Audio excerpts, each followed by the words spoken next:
Olá pessoal, como é que vocês estão? Tudo bem com vocês? Tudo na paz? Vamos continuar nosso curso, né? Falando sobre as regras que a gente conversou um pouco. E aqui eu pensei, né, em como dar continuidade nisso. Eu vou colocar algumas situações que normalmente em torneios as pessoas acabam é, errando, né? Tem muito recorrente esses erros, né? Então eu vou falar um pouco aqui para vocês e vou apresentar a vocês o relógio. Para quem nunca viu, esse é o relógio, ele serve para poder controlar o tempo de cada jogador. Vou mostrar aqui a vocês. Aqui é 10 minutos, né? Normalmente a gente joga com esse tempo. Aqui foi um dos torneios que eu ganhei, que eu falei no primeiro vídeo a vocês, que foi o torneio rápido. E tem uns 5 minutos que é o Blitz, né? Como é que funciona? Vamos dizer que eu estou jogando com uma pessoa, a pessoa acionou o relógio. Eu joguei agora o lance e eu aciono o relógio. E quando eu aciono o relógio, o tempo dela começa a correr, né? Aí ela vai ter o tempo para pensar, né? Quando ela resolver jogar o lance, ela vai acionar o relógio e aí meu tempo volta a correr, certo? O que é que tem de regra em relação a esse relógio? O relógio é além de controlar, né? Para você não você pode perder no tempo também a partida. Você deve jogar com a mão direita, por exemplo, e acionar o relógio com a mão direita. Se você é canhoto, você vai jogar com a mão esquerda e acionar o relógio com a mão esquerda. Caso você jogue com a mão direita e acione o relógio com a mão esquerda, se o seu adversário perceber, ele pode acionar o juiz e você pode ser punido, certo? É necessário que você acione o relógio com a mesma mão que você joga as peças, certo? É, Outra coisa que às vezes acontece em torneio também. Vamos dizer que eu estou jogando com o adversário, eu pego minha dama e jogo lá em A1. E quando eu chego lá em A1, que eu largo a dama no tabuleiro, que eu olho para as peças do adversário, eu acabo observando que tem uma torre atacando minha dama. Aí eu vou correndo, meto a mão no tabuleiro, tiro a dama de lá de A1 e boto B1 em C1, bem longe da torre dele. Posso fazer isso? Não. Por isso que o jogo de xadrez é diferenciado. Você tem que pensar antes de jogar, né? Qual é a ideia? Você tem que parar, olhar, eu quero colocar minha dama lá em A1. Eu tenho que pensar, tem algum cavalo atacando A1? Tem algum bispo atacando essa diagonal de A1? Né? Tem alguma torre na coluna aberta. Então eu tenho que pensar isso, ou até a dama adversária está atacando aquela casa. Então eu tenho que, antes de eu levar a peça para o local, eu tenho que pensar. Se eu ficar com a peça na mão, eu ainda posso retornar com a peça, porque eu não larguei ela no tabuleiro. Agora, se eu larguei a peça no tabuleiro, aí não tenho que chorar. O rock é engraçado isso até. Muitas pessoas viajam jogando torneios em vários estados e roca de forma errada. Por quê? O rock você primeiro tem que levantar o rei do tabuleiro. Você não pode rocar jogando primeiro a torre para depois jogar o rei. Então por quê? O rock no vídeo anterior eu falei com vocês que o rei ele joga casa em casa, uma casa de cada vez. No rock ele anda duas casas. Então, quando você vai rocar, o ideal é que você levante o rei do tabuleiro, coloque ele no local que ele vai ficar no rock e depois você coloque a torre no lugar que ela vai ficar. Não ao contrário. Por quê? Se você pegar a torre primeiro, colocar no local e depois pegar o rei para colocar no outro local, que é o local do rock, se seu adversário observar esse movimento seu e souber da regra, ele vai acionar o juiz e você vai ter que jogar com a torre. Você não vai poder rocar. Porque o rock você tem que levantar primeiro o rei, certo? Lembre-se sempre disso, porque muita gente erra jogando torneio até hoje. Muitos jogadores fortes erram esse movimento. Outra coisa, num torneio você não pode ter consulta. Torneio pensado, você pode ir ao banheiro, você pode beber água. Então você não pode conversar com outros jogadores sobre a partida, né? Você não pode estar com o celular. Alguns locais o celular ele tem que ficar à vista no chão ou, né, você coloca, você entrega à organização do evento. Não pode ficar dentro de pasta, de sacola, nada disso. Tem que ficar à vista mesmo. Alguns torneios são mais rígidos. E, claro, também você não pode ter nenhum tipo de consulta com material escrito, né? Outra coisa que muita gente não sabe. Se seu adversário oferece empate várias vezes e você diz que não, é, chega um determinado momento que isso pode te atrapalhar seu raciocínio. Então você pode, se você quiser, acionar o juiz, pedir ao juiz que assista a partida para que o seu adversário não te atrapalhe.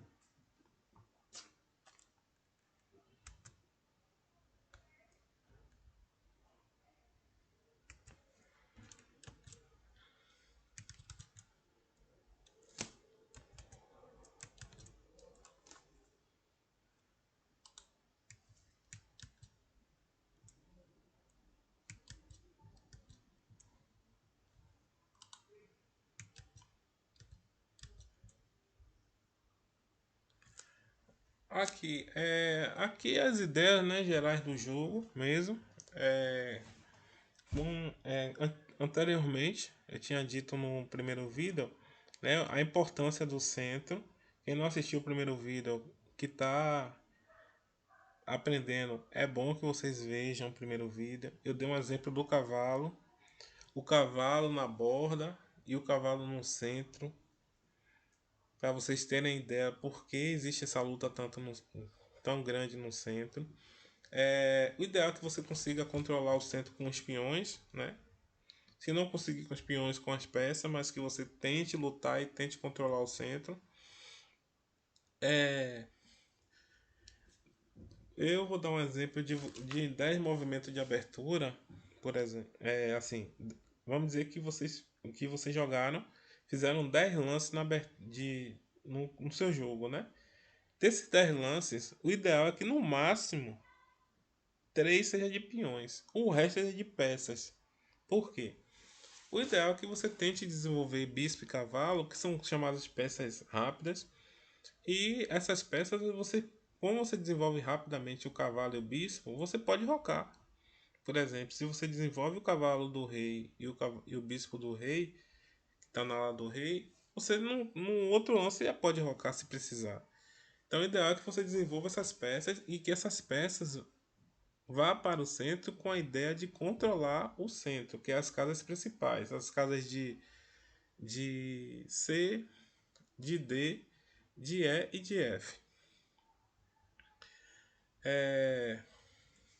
Sempre que possível, né? Você deve rocar, porque, como eu disse no vídeo anterior, quando você está lutando pelo centro, existe muito atrito entre as peças, né, naquele setor. E se seu rei ficar no centro, você corre o risco de deixar o rei vulnerável, né, a algum golpe do seu adversário. Então, se você está tendo um atrito muito grande no centro, o ideal é que você coloque o rei em uma das bordas, né? O natural é que a gente rock pequeno, que é o rock chamado, é o rock pequeno é chamado o rock da ala do rei.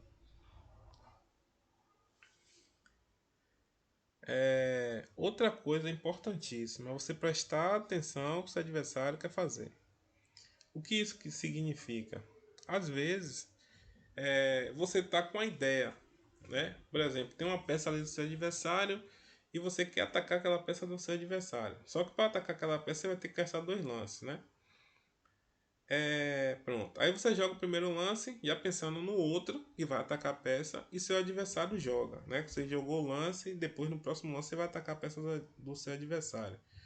O seu adversário joga o lance e você não presta atenção àquele lance que ele fez. Você quer atacar a peça dele. E o que acontece? Às vezes, quando você vai atacar a peça dele, ele está ameaçando um mate e você não percebeu. Então, assim, é necessário que você sempre pense o que o seu adversário quer fazer. Às vezes ele pode até estar com a ideia, não seja correta para a posição, mas ele vai ter uma ideia. Então você tem que entender a ideia dele para tentar explorar ou se defender se for um lance muito forte. E a outra coisa que é importante também é você sempre deixar as torres conectadas. Qual é a ideia? O que é a torre conectada? É não ter nenhuma peça entre elas. Né? Não tem um cavalo entre elas, não tem um bispo, um rei ou a dama. Então a gente chama você diz que as torres estão conectadas e o ideal é que essa torre, uma das torres esteja em uma coluna aberta, tá bom? Agora a gente vai ver o Chess Base, né? O Chess Base é o programa que eu falei lá no primeiro vídeo sobre que serve para análise de partidas e que eu sempre recomendo aos meus alunos e recomendo a vocês também. Ele vai servir para você conseguir analisar as partidas. E assim, sempre que eu digo a meus alunos o que? Eu digo sempre a eles que é necessário anotar as partidas, gente. Por quê? O xadrez é um pouco parecido com a vida em algumas situações. E essa é uma delas. A gente só consegue melhorar quando a gente consegue achar nossos erros. Então, como você está jogando, você perde uma partida, o ideal é que você tenha aquela partida para você entender por que você perdeu, o que é que você errou para você conseguir melhorar, certo? Então é importantíssimo a gente anotar as partidas. Lá na primeira aula eu falei das anotações, de como anotar. Eu vou falar aqui também na segunda aula, certo? Com vocês aqui, eu vou dar. Vou falar algumas coisas sobre isso.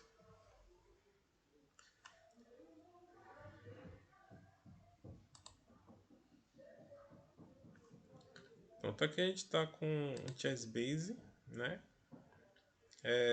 Esse é o programa que eu falei a vocês, programa que serve para a gente analisar as partidas, importantíssimo para a gente, importantíssimo para a gente.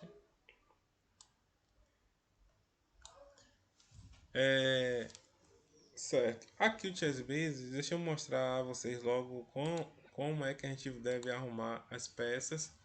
A gente começa com as torres, certo?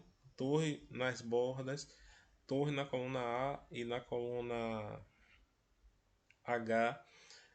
Vou passar rapidinho aqui para vocês que eu falei no primeiro vídeo. Cada coluna dessa tem uma numeração, né? Aqui é A, aqui é B, ó, aqui as colunas é A, B, C, D, E, F, G e H. Essa casa onde está essa torre é A1. Aqui é tudo 1. Aqui é A1, aqui é B1, aqui é C1, D1, E1, F1, G1 e H1. Qual é a casa 2? A, coluna A, 2. Qual é a casa 3? A, que é a coluna 3. Qual a coluna, qual é a casa B3? Aqui eu estou em B, B1, B2, B3. Qual é B4? Aqui. Qual é B5? Aqui. B6 e assim sucessivamente, tá bom? Certo, eu vou fazer o exemplo que eu dei de você não olhar o lance do adversário, eu vou fazer aqui agora com um chess base, certo? Vamos dizer que existe uma partida e está sendo jogada assim, né? 4. Sim. O chess base, quando eu jogo, ele vai aqui analisando. Isso aqui que eu coloquei é uma análise que você consegue aqui, onde tem esse bonequinho aqui, apurador. Aí você vai apertar ele e ele vai começar a analisar as partidas, né? E aqui ele vai dando a pontuação. Se ele achar que está muito. Normalmente, 2 em diante já a partida ganha, né? Ainda é uma boa vantagem, mas você vai ter que concretizar ela. Mais de 2 em diante já a partida praticamente ganha quando ele dá 2 para alguém aqui. Como é que você sabe que ele está dando 0? Aqui tem 0,01. Para quem? Para as negras ou para as brancas? Se fosse para as negras, ele bota menos aqui. Por exemplo, se ele acha que a posição é melhor das negras, ele vai botar menos 0,01. Quer dizer que a negra está um pouco melhor. Aqui ele acha que as brancas estão um pouco melhor, então ele bota 0,01 para as brancas, sem o sinal de menos. Se tivesse sinal de menos, ele estava dizendo que a preta está um pouco melhor, certo? E aqui, ó, ele bota o primeiro lance, eu vou fazer, ele dá aqui os lances que ele acha melhor para as peças negras. Que aqui eu já joguei um E4, ele diz para as negras E5, cavalo C6. Esse N na frente, gente, é cavalo, tá bom? Ele diz cavalo C6 ou D5, né? Ele dá essas três opções. Se eu quisesse ter mais, é só eu apertar o mais aqui que vai aparecendo mais variação, mais variações. Aqui ele coloca outras, tá vendo? Ele vai colocando, mas eu não quero, eu só deixo três mesmo. Então aqui eu vou jogar E5, bispo C4. É um lance que ele até comenta aqui, né? Entre os melhores, o terceiro melhor lance. Eu jogo cavalo C6. Pronto. Eu vou jogar cavalo C6. Como é que eu tenho. Ó, eu falei bispo C4, cavalo C6. Como é que eu sei disso? Ó, a gente vai aqui contar. Ó. Aqui é a casa A, aqui é a coluna A, B e C, certo? Aqui é C1, C2, C3 e C4. Então, bispo C4, C5, cavalo C6, certo? E qual foi a ideia que eu dei lá no exemplo? De você atacar a peça adversária. Eu joguei cavalo C6 com a ideia de jogar cavalo A5. Como é que eu sei que aqui é a casa A5? A1, A2, A3, A4 e A5. Eu quero jogar cavalo A5 para atacar o bispo em C4, certo? Pronto. Eu quero fazer esse lance. Então, as brancas vão jogar a dama H5. E agora eu vou concretizar meu lance. Eu vou jogar cavalo A5 atacando o bispo em C4, certo? Só que o que acontece? Quando eu joguei dama H5, eu tô atacando o peão. E aí, ó, eu capturo o peão. Você viu que zerou aqui no Fritz? Zerou por quê? Porque aqui é mate. Por que é mate? Porque o rei não pode capturar a dama. Por que o rei não pode capturar a dama? No primeiro vídeo eu falei o quê? Que o rei não pode entrar em xeque. Quem tem que estar xeque é o adversário. Então você não pode capturar a dama para entrar em xeque. Você vai entrar em xeque porque o bicho está atacando na diagonal. Então, lembrando que a dama tem um lance, o movimento do bispo, que é esse aqui, e da torre. Então eu estou atacando no movimento do bispo, na diagonal o rei.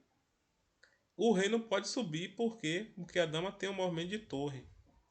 Se eu trocasse as peças, se a dama tivesse aqui e o bispo tivesse aqui, era só cheque, não era checkmate, porque o rei podia subir, né? O rei podia jogar aqui em E5, desculpa, em E7.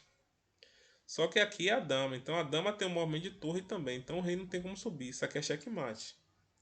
Baseado no que você pensou em jogar cavalo C6 e cavalo H5 para atacar minha peça, só que você não olhou a ameaça que eu fiz com o meu lance. Eu joguei dama aqui e você não observou qual a ideia da dama aqui, né? Então eu vou voltar a essa mesma posição para a gente ver uma outra perspectiva de pretas. Qual é a perspectiva de pretas? É a gente observar qual a ideia da dama aqui. Aí a gente vai pensar o quê? Essa dama, ela tá ameaçando esse peão? Tá. Mas ela vai capturar esse peão? Não, porque a torre está defendendo. Ele não vai trocar o peão por uma dama, né? Ele tá atacando essa peça aqui, ele tá atacando esse peão aqui de F7, tá. Tem outra peça atacando o F7, tá o bispo. Então tem duas peças atacando F7 e tem uma só defendendo que é o rei. Então o que é que eu tenho que fazer? Eu tenho que defender esse peão também com outra peça. Além de tudo, no movimento de torre, essa dama ataca esse peão também. Só que esse peão está defendido pelo cavalo. Ele não vai trocar o peão pela dama. Então esse peão aqui não é ameaça para mim. Esse peão também não é ameaça para mim. Quem é ameaça para mim é o peão de F7. Então como é que eu posso defender esse ataque dele? Eu posso colocar a dama em E7 ou em F6, né? E aí a dama vai ajudar a defender F7. Só que normalmente esse cavalo ele fica aqui em F6 para atacar as casas centrais. Eu não quero botar essa dama aqui, então teoricamente eu colocaria a dama aqui, mas atrapalharia um pouco a saída se eu quiser sair com o bicho pro lado de cá, né? Então eu tenho já um lance para defender essa ameaça que é dama aqui. Lance candidato, dama E7. Tem outra forma de defender. Se eu tirar o cavalo e colocar o cavalo aqui em H6, ele aqui em H6 ele defende F7 também, né? Então já tem esse lance também. Mas depois ele vai poder jogar D3 e esse D3 quando ele joga ele libera esse bispo e ataca o meu cavalo que vai estar aqui, certo? Vamos pensar de novo, ó. Cavalo está aqui. Vamos imaginar o cavalo aqui em H6. Ele joga peão D3 e esse bispo que está fechado ele vai ficar liberado para atacar o cavalo, para capturar o cavalo e continuar a ameaça em F7. Fora que esse cavalo aqui em H6 ele não vai estar muito bem porque ele vai estar na borda. Na primeira aula lá a gente viu que o cavalo na borda não é uma boa coisa, né? Só se não tiver jeito, mas ele não normalmente na borda ele não é muito eficaz. Então o que é que eu poderia pensar além do cavalo aqui e dama aqui? Tentar cortar a diagonal dessas peças, né? A diagonal do bispo e da dama. Se eu jogar peão para cá, se eu jogar o peão aqui em D5, ele vai capturar com o bispo e o bispo vai estar defendido pelo peão, né? Que eu poderia pensar em jogar aqui, mas aí o bicho vai capturar e a dama não vai poder capturar o bispo, porque o bispo vai estar defendido por esse peão aqui, certo? Peão aqui, bispo toma peão e o bicho fica defendido por esse peão. Então não vai adiantar. Agora eu posso cortar a diagonal da dama aqui? Posso, né? Eu posso jogar G6. Então, joguei G6.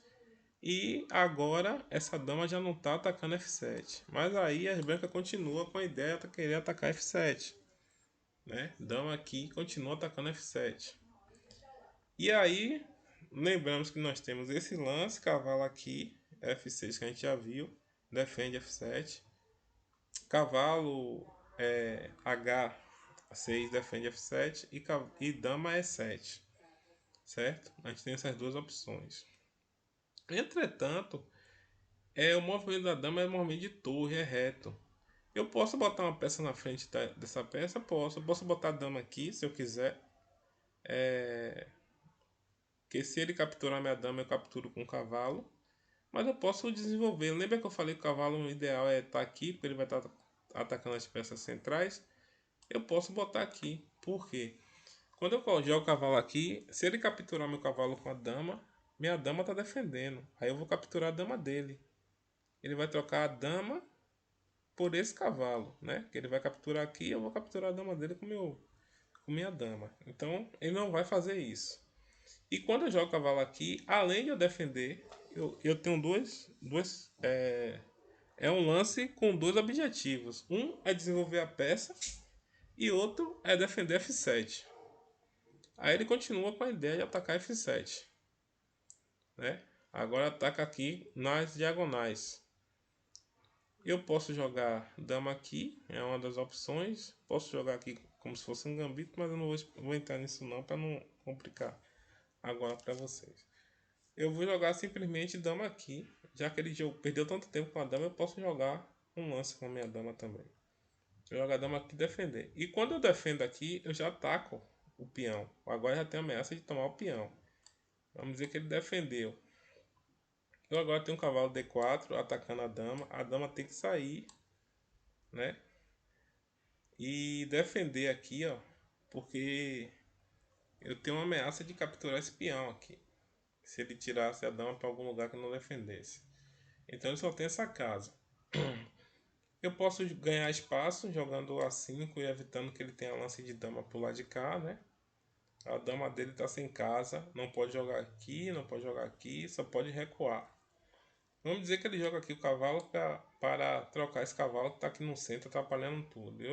Aí ele já perde peça que eu jogaria esse lance ataca o bispo. Se ele capturar meu cavalo, eu capturo o cavalo dele com o peão, né? Capturou aqui, aí eu capturo o cavalo com o peão, ataca a dama. A dama tem que capturar o peão, eu ganho o bispo. Se ele jogar aqui, eu vou jogar esse. Quando ele recuar o bispo, eu capturo o cavalo e jogo esse e já ganho a peça, né? O bispo agora está sem casas. Se o bispo capturar aqui, eu capturo de rei e já ganhei uma peça aqui, certo? Fruto de quê? Fruto de ele jogar com a dama infringir as regras do jogo, né? Ficar com a dama atacando o tempo todo, sem desenvolver as peças estão todas nas casas iniciais, né? Enquanto eu conseguir desenvolver o cavalo, a dama aqui, eu posso botar o bispo aqui e o jogo eu tô com uma peça a mais, né? Então você infringir essas regras acaba deixando você em posições ruins, certo? Aqui é só um exemplozinho para vocês começarem a entender e a importância de você sempre jogar de acordo com as regras, as ideias básicas do jogo, né? Os princípios do jogo. E aqui é o chess base, né? Aí o chess base, se você for ver aqui, ele já dá para as negras menos 4 pontos, né? Praticamente dizendo, ó, o jogo já está ganho. E aqui fica ruim, né? As brancas vão tentar tirar as peças, mas já está com uma peça a menos. A próxima aula que eu vou passar para vocês, eu vou passar situações de mate, né? São mates elementares, mates que acontecem muito recorrente em jogos, e eu vou passar para vocês. Aqui só foi essa introdução, e na terceira aula, depois que eu falar de mate, aí eu já vou começar com a parte intermediária, que é com as ideias, com as regras gerais, com as ideias táticas e estratégicas do jogo, tá bom? Um abraço para vocês, espero que tenham gostado. Deixe o like, se inscreva no canal. Se puder, compartilhe também, né, para me ajudar aqui o canal. E um abraço para vocês, uma excelente semana.